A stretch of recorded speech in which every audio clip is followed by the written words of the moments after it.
મિત્રો વડોદરા બસ સ્ટેશનની અંદર પાણી ભરાયું, વડોદરા બસ સ્ટેશન ડૂબી ગયું, એની અંદર કેટલા જણને બચાવી લેવામાં આવ્યા છે, કેટલા જણનું મોત થયું છે, તમામ માહિતી આપણે જાણવાના છે વિડીયોની અંદર। વિડીયોને બિલકુલ સ્કીપ ના કરતા મિત્રો આ વિડીયોને છેલ્લે સુધી જોઈને જવાનું છે કે આ 2 મિનિટનો વિડીયો છે। આ 2 મિનિટમાં તમારું કંઈ થવાનું નથી, કેમ કે આ વિડીયો તમે જોઈ લેશો તો તમામ માહિતી તમને ખબર પડી જશે। મિત્રો વાત કરવામાં આવે તો 2 દિવસથી વડોદરા બસ સ્ટેશનની અંદર પાણી ભરાઈ ગયું છે, આટલા જણનું મોત થયું છે, આટલા જણ તણાઈ ગયા છે, આખું બસ સ્ટેશન ડૂબી ગયું છે। આવી રીતના સોશિયલ મીડિયા પર અલગ અલગ પ્રકારના વિડીયો વાયરલ થઈ રહ્યા છે, પરંતુ આ શૈલેષ ભીલ તમને સાચી માહિતી આપવાના છે। વિડીયોને અંત સુધી જોજો।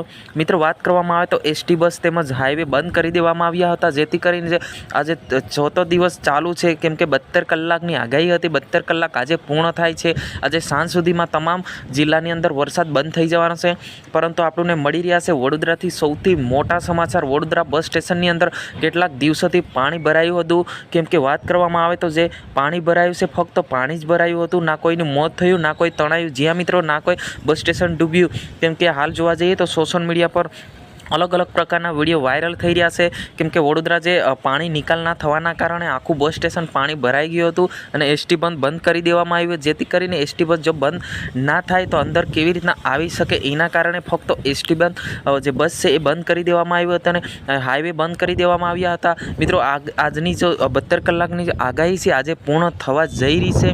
મિત્રો વાત કરવામાં આવે તો મિત્રો હજુ સુધી અમારી ચેનલને સબસ્ક્રાઈબ ના કરી હોય તો સબસ્ક્રાઈબ કરવાનું બિલકુલ ભૂલતા નહીં। આપણે વડોદરાની અંદર વાત કરવામાં આવે તો કેટલીક સિટીની અંદર પાણી ભરાયું છે, મોટી મોટી સિટીની અંદર પાણી ભરાયું છે। એક બાજુ જોવા જઈએ તો આખા ગુજરાતના મોટામાં મોટા જે ડેમ છે એ પણ ઓવરફ્લો થઈ ગયા છે। હાલ જોવા જઈએ તો જે બારી છે, જો ડેમની બારી છે ખોલી દેવામાં આવી છે, જેથી કરીને જો ડેમ છે એ તૂટવાની શક્યતા ઓછી રહે। વાત કરવામાં આવે તો વડોદરા સૌથી આખા ગુજરાતમાં વડોદરાની અંદર પાણી ભરાયું છે। એક બાજુ જોવાથી મોટી મોટી જે સોસાયટી છે એ પણ સોસાયટીની અંદર પાણી ભરાયું છે। અત્યાર સુધી રાજ્યમાં 50 લોકોના મોત થઈ ચૂક્યા છે। વડોદરાની અંદર વાત કરવામાં આવે તો 17 જણના મોત થઈ ચૂક્યા છે। જી હા મિત્રો હજુ સુધી તમે કોમેન્ટ બોક્સમાં ઓમ શાંતિ ના લખી હોય તો ઓમ શાંતિ જરૂરથી લખી દેજો, કેમ કે આ કુદરતનો ખેલ છે। કુદરત ક્યારે આવે એ કોઈને ખબર નથી, ગમે ત્યારે કુદરતનું આ ખેલ છે, ગમે ત્યારે કંઈકનું કંઈક થઈ જતું હોય છે। જી હા મિત્રો વાત કરવામાં આવે તો હાલ જોવા જઈએ તો સરદાર સરોવર ડેમ ખૂબ જ ઓવરફ્લો થઈ ચૂક્યો છે, ભરૂચ પણ ડૂબવાની શક્યતા બહુ વધી ગઈ છે અને મોટામાં મોટા ડેમ આખા ગુજરાતના ભરાઈ ગયા છે। જ્યાં મિત્રો આજની વિડીયોની અંદર બસ આટલું જ। આપણે મળીશું મળતી માહિતી અનુસાર સૌથી જો વિડીયો મળશે એ પહેલાં તમને આ ચેનલ પર મળવાના છે।